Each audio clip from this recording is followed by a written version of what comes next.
Usher joining us. There he Going on, is. sir? How are you, Usher? Seacrest, hello, and how are you? I'm doing well, man. Great to see you and see your smiling face. How's everything? How's the new year treating you? Man, so far so good. Saw an incredible Super Bowl. The LA I Rams saw you were there. won. I saw You you know, were there. it's been a lot of interesting times. Had a new baby. Yeah. Yeah, So, I saw your holiday photo. That family keeps growing of yours, man. yeah, I kind of got a thing with that. Congratulations. Congrats. That's great. It's actually been a pleasure. That's my silver lining, the fact that I have two incredible babies, a boy and a girl, Sire, Ra, and Sovereign Bo. So really happy. Yeah. What great names, too. How, was the naming, we've talked about this before here. You have such great names and such unique names and such beautiful names. Ticking all those boxes is challenging, isn't it? Yeah, there's power in words, right? So, Yeah. Naveed Eli Raymond, my second child, Usher. That was the coolest name. No, but Usher is no brainer. that was the easy one. Although he does not want to be called Usher, he prefers being called Cinco. But Sire Ra, Castrello Raymond, and Sovereign Bo, Nancy Raymond. So there's such meaning in the names, and I try to give the name that I think will represent them in the long run. Yeah. Fire and Sovereign. Yeah, those are good. Beautiful. Well, it also would make sense then. We're going to get to this in a second. You've got this residency coming up. It would make sense that you could probably spend a little more time with the family by doing shows all in one place in Las Vegas, right? I mean, that seems strategic in a way. Yeah, well, I think it was just kind of a product of being in a pandemic too. Also, I don't think we were, kind of going state to state and being able to put on those shows the way that we could when things were that type of normal. Yeah. So it afforded me the opportunity to allow people to come to me from all over the world.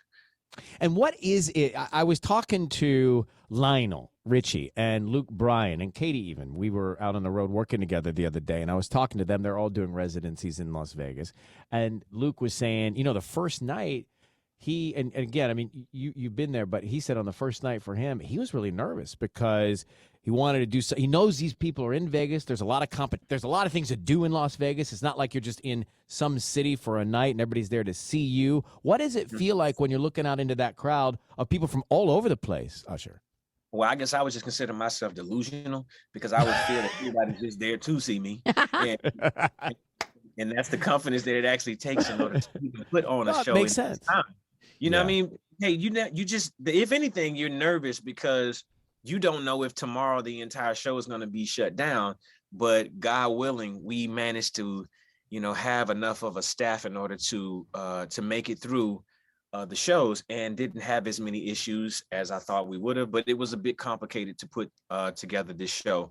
And a lot went into it, a lot of time, a lot of, understanding and understanding this new standard of how we even do things, meet and greets and the distance.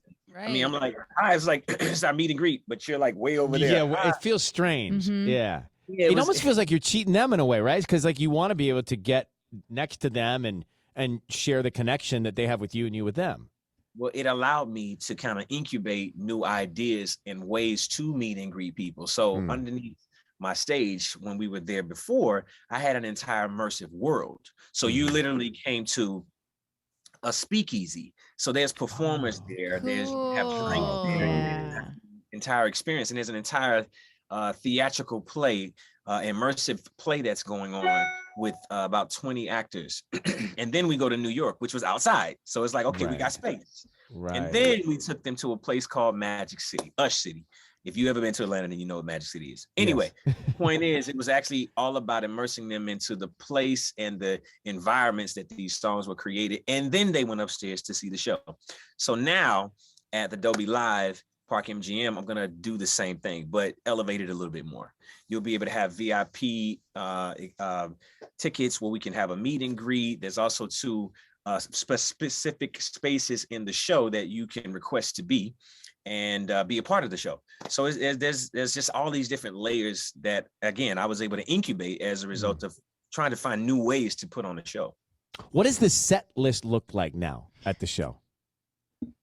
That's one of the hardest things to do, right? And it can't be based off of just how successful each song has been that you elect to go with, because you got fans who love B-sides. You got fans who love, the features.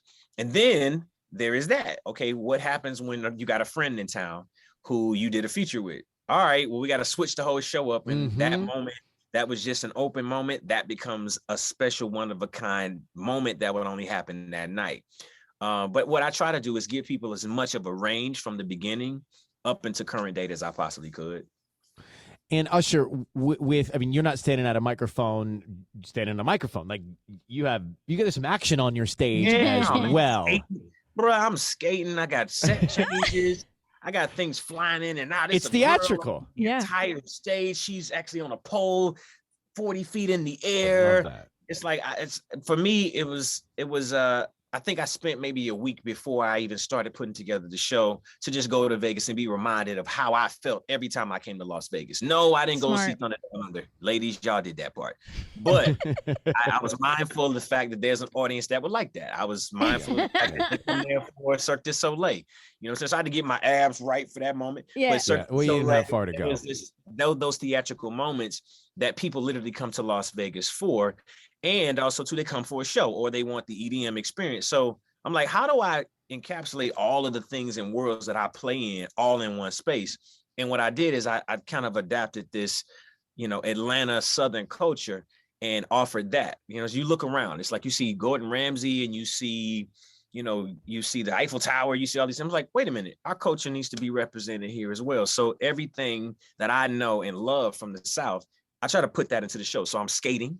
The fashion speaks to it. There's an actual club on the stage where we make use of those Ush books that you heard about. And it was an amazing thing. I really have gotten a lot of joy out of being able to be creative in a new way with my music.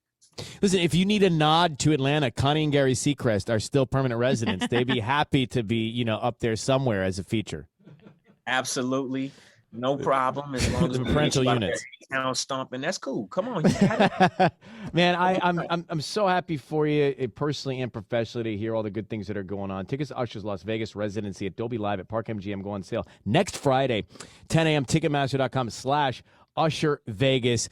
He obviously, thrills the audiences, and you can tell he loves what he does. Sis, he just gets up there and enjoys it, and people feel that. Congratulations. Usher, big hugs, buddy. Hope to see you soon. I hope to see you guys too in July up into October. Come out, please have a good time with me. And I'll see you in Vegas. Okay, buddy. Take care, Usher. Bye-bye. Yeah. Bye.